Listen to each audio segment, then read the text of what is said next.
চেষ্টায় আছি দুটো বড় দাগে জিনিস করবা। একটা হলো সব জায়গায় যেন আইন শৃঙ্খলার নিয়ন্ত্রণে আসে, একটা একটা বেষ্টনীর ভেতরে আনতে পারি। তার জন্য ঢাকা মেট্রোপলিটন পুলিশ, ডিএমপি এবং Dhaka city corporation, DNCC, Dhaka north city corporation, তাদেরকে একসাথে নিয়ে 750-এর উপরে সিসিটিভি ক্যামেরা আমরা পুরো আমাদের বৃহত্তর ঢাকা 13 এলাকায় লাগাচ্ছি। এইটা ট্রাফিক ক্যামেরা, এআই ক্যামেরা।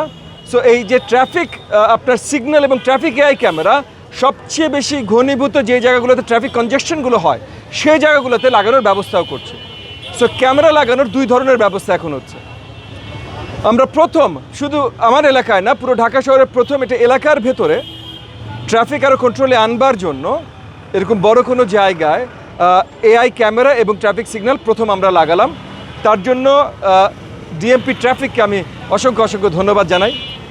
আজকে আরও বেশি লোকজন থাকলে বলতে একটু তালি দেন ডিএমপি ট্রাফিকের জন্য, তাদেরকে অসংখ্য ধন্যবাদ জানাই। এগুলো সবই আমাদের নির্বাচনী ইশতেহারে ছিল এবং শুধু আমার এলাকা ভিত্তিক নির্বাচনী ইশতেহার না, আমাদের জাতীয়ভাবে মাননীয় প্রধানমন্ত্রী জনাব তারেক রহমান যে প্রত্যাশাগুলো জনগণকে দিয়েছিলেন তারই অংশ বিশেষ হিসেবে এগুলো এখন আস্তে আস্তে সব চালু হচ্ছে।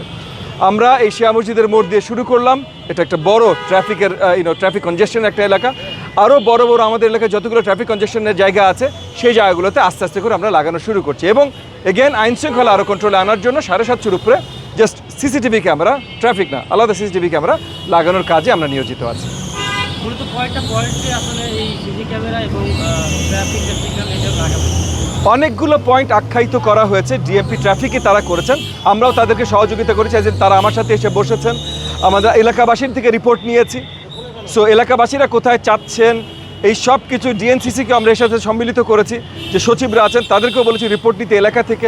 এই সব নিয়ে আবার ডিএমপি ট্রাফিককে আমরা জমা দিয়েছি এবং তার মাধ্যমে একটা ডিসিশনে আসা হয়েছে বেশ কিছু পয়েন্ট। এই পয়েন্টগুলোতে এক এক করে লাগানোর প্রচেষ্টা চলবে। প্রথম আজকে আমরা উদ্বোধন করলাম। মোহাম্মদপুর এরিয়ায় কিছুদিন পর কিছু ঘটনা ঘটে, আমরা দেখি ছিনতাইয়ের ঘটনা, আরও আঘাতের ঘটনা ঘটে। এই সিসি ক্যামেরা লাগানোর পর কমবে কিনা বা নিয়ন্ত্রণে আসবে কিনা? আমরা আশাবাদী, আমরা অনেক কিছু করছি নিয়ন্ত্রণে আনবার জন্য। সিসিটিভি ক্যামেরা তার ভেতরে একটা, আমরা দুটো নতুন থানার ব্যবস্থা করছি সো দ্যাট পুলিশি অ্যাকশন আরও বৃহত্তরভাবে শক্তিশালী হয়। আমরা পেট্রোল টহলের শক্তি বাড়াচ্ছি, কারেন্ট থানারগুলোরও টহলের শক্তি বাড়াচ্ছি। একই সাথে কমিউনিটি পুলিশিংয়ের ব্যবস্থা কিছু আমরা করছি। সো আমি বিশ্বাস করি এই সবগুলো মিলিয়ে বা মিলিতভাবে খুব তাড়াতাড়ি আমরা আইন শৃঙ্খলা আরও অনেক বেশি কন্ট্রোলে আনতে পারবো। তবে এতটুকু আপনাদেরকে বলছি, ইতিমধ্যে যে পরিসংখ্যানগুলো এসেছে, আমি জানি রিপোর্টিং এখনও বড়োভাবে হচ্ছে, বাট ইতিমধ্যে যে পরিসংখ্যানগুলো এসেছে গত বছর থেকে এই বছরে ইতিমধ্যে amount of crime number of crime, pure numbers নেমে এসেছে। আচ্ছা, ঢাকার মোহাম্মদপুরে বরাবরই আলোচনা হয় আইন শৃঙ্খলা নিয়ে, কিন্তু এর বাইরে যে নাগরিকের অন্য সুযোগ সুবিধা সে ব্যাপারে আপনার দৃষ্টি কি আছে? নাগরিকদের সকল সুযোগ সুবিধার জন্যই আমরা কাজ করছি। আপনি যদি না জেনে থাকেন, আপনার জানবার জন্য বলছি, প্রতি মাসে একবার পুরো ঢাকা 13-র জন্য আমরা একটা উন্মুক্ত টাউন হল করি। সেখানে নাগরিকরা এসে কমপ্লেন করেন। এই কমপ্লেনগুলো তারা করেন যা সরকারি প্রত্যেকটা প্রতিষ্ঠান, ডিএমপি ট্রাফিক থেকে শুরু করে গ্যাস আপনার, তারপর তিতাস ওয়াসা, সবাই থাকেন ওখানে প্রেজেন্ট এবং ওই প্রবলেমগুলো লিস্ট করা হয়, প্রবলেমগুলো সলভ করার জন্য কাজ করা শুরু করা, এবং এই সবগুলো লিস্টেড আছে। ইতিমধ্যে অলমোস্ট 100 গত 4 মাসে অলমোস্ট 100 কমপ্লেন অফিসিয়ালি লিস্টেড হয়েছে। এর ভিতরে অনেকগুলো ইতিমধ্যে সমাধান হয়ে গেছে, অনেকগুলো সমাধানের কাজ চলছে। কিছু আছে যেগুলো সহজে সমাধান সম্ভব না, এগুলো লং টার্ম, সেগুলো নিয়ে তবুও কাজ চলছে। তো এগুলো আপনারা আগামী দিনগুলোতে আমার ওয়েবসাইটে গেলে এটা ট্র্যাকারটাও দেখতে পাবেন এবং আরও বেশি এটা সম্বন্ধে জানতে চাইলে আগামী টাউন হল মিটিংয়ে আসলে ওখানে আপনারা যে ডিরেক্ট চেয়ে হিসাব দিতে পারবেন কতগুলো হয়েছে, কতগুলো হয়নি, কতগুলো কাজ চলছে। একটা প্রশ্ন করে শেষ করবো, সেটি হচ্ছে যে আমরা দেখেছি কয়েকদিন আগে সেক্ষেত্রে 7 নম্বরে একটা ছিনতাইয়ের ঘটনা ঘটেছে এবং সেখান থেকে বিকাশের দোকান থেকে এবং আদালত থানার যে ওসি সেও গুরুতর আহত হয়েছে। সব মিলিয়ে কি ঘটনা কি আরও বেশি হচ্ছে কিনা? না, বেশি হচ্ছে না এবং আমাদের প্রশাসন আরও সাহসিকতা দেখাচ্ছে, তারাও সামনে চলে এসেছে বলে এই ঘটনাটা ঘটেছে।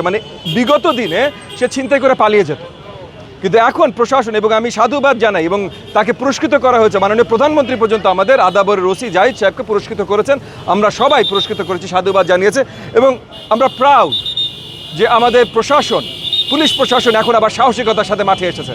আমরা একটা ওসি জাহিদ না, আমরা প্রত্যেকটা থানায় ওসি জাহিদের মতো ওসি দেখতে চাই, এবং সেটা হচ্ছে, আগামীতে হবে।